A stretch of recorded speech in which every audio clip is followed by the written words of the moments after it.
थोडं 2 मिनिटं आधी संपलं बहुतेक आपलं.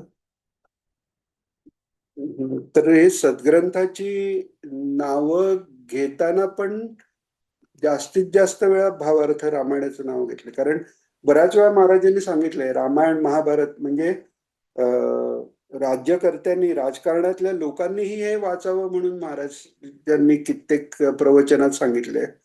आणि विशेषतः भावार्थ रामायणाचा उल्लेख केलाय. तो का केलाय तो वाचताना आपल्याला कळतं की इतकं सत्पुरुषांच्या चरित्राकडे आपण आता महाराजांचे चरित्र सगळी आपण महाराजांच्या साईटवर टाकलेली आहे.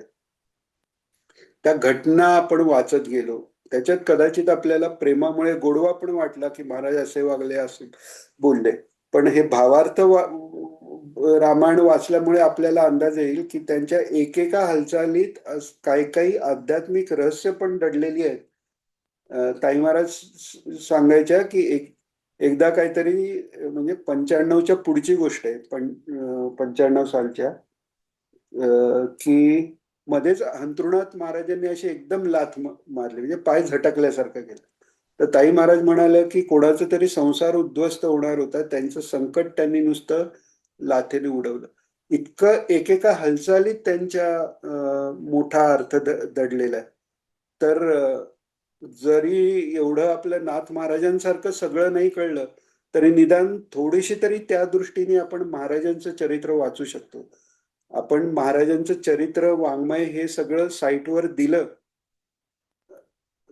अजून बरंच राहिलंय पण ते सगळं जरी दिलं तरी ती काय कार्याची शेवट नाही, ती सुरुवात आहे. त्याच्यानंतर अभ्यास व्हायचा आहे. महाराज वेगवेगळ्या प्रसंगी कसे वागले, काय वागले, त्यातनं व्यावहारिक आपण काय शिकायचं, आध्यात्मिक काय शिकायचं, आध्यात्मिक अर्थ त्याचा काय, हा सगळा अभ्यास व्हावा याकरता महाराजांनी भावार्थ रामायण आपल्याला सुचवलंय की ज्या योगे त्यांचं चरित्र आपल्याला चांगल्या प्रकारे करता येईल. आणि रामांचं चरित्र जसं आहे की कोणीही फॉलो करावं.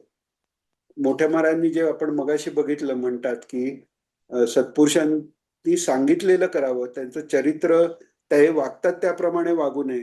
कारण शंकरांप्रमाणे जर कोणी हलाहल प्राशन करायला गेलं तर ते शक्य आहे का? तर ते शक्य नाहीये. तर त्यामुळे कृष्णावताराचंही फॉलो करू नये सांगतात, रामावतार फॉलो करावे. तर आपण मागेही बघितलं रामावतारातही एक दोन प्रसंग असे आहेत की ज्याच्यावर प्रश्न निघतात. वालीला मागून का मारलं, सीतेचा त्याग का केला, त्याच्यावर उत्तरं आहेत.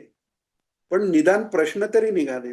महाराजांचं चरित्र ह्या अवतारात भगवान विष्णूंचं चरित्र असं आहे की त्याच्यावर काही प्रश्न विचारण्याची पण सोय नाही. इतकं शुद्ध म्हणजे यांना त्या द्रष्ट्या ऋषींनी पुढे होणारा हा अवतार पाहूनच सगळ्या सात्विक दैवी संपदा काय असेल याचा विचार केला असावा किंवा वेदात जे कसं वागणं असावं सांगितलेलं आहे त्याचा विचार हे यांच्यापासूनच केला असावा असं हे चरित्र महाराजांचं आहे. तर ते समजण्यासाठी पण आपल्याला या भावार्थ रामायणाचं त्यांचंच चरित्र आहे. वेगवेगळे अवतार आहेत, तेच पुन्हा पुन्हा येतात.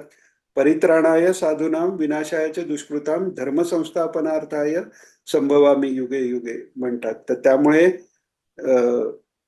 महाराजांनी जसं काकांना सांगितलेलं की ईश्वराच्या दरबारात आपण कार्यकर्ते आहोत, तसं धर्मरक्षणाचं जर कार्य ईश्वराचं म्हणजे महाराजांचं आहे, तर त्यात जर आपण कार्यकर्ते आहोत तर आपण कार्यकर्ते म्हणजे काय कार्य करणार, ते जे करतायत त्याला सपोर्ट करणं. त्यांनी काय केलंय, त्यांनी प्रवचन केलेत आणि आपल्या आचरणातनं धर्म, भक्ती, ज्ञान, वैराग्य सर्व दाखवून दिलेलं आहे.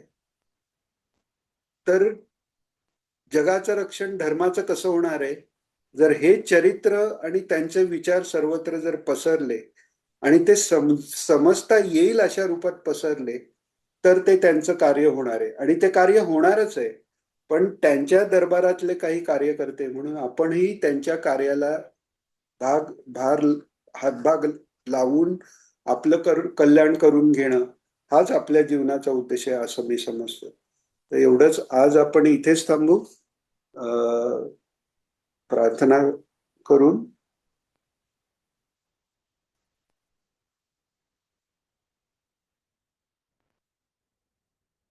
आपदामपहर्तारं दातारं सर्वसंपदां लोकाभिरामं विरामं अवधू श्री गुरुदेव दत्त. खूप छान झाला. गुरुदेव दत्त. सुंदर. खूप सुंदर झालं. आजचा भाग सुंदरच होता.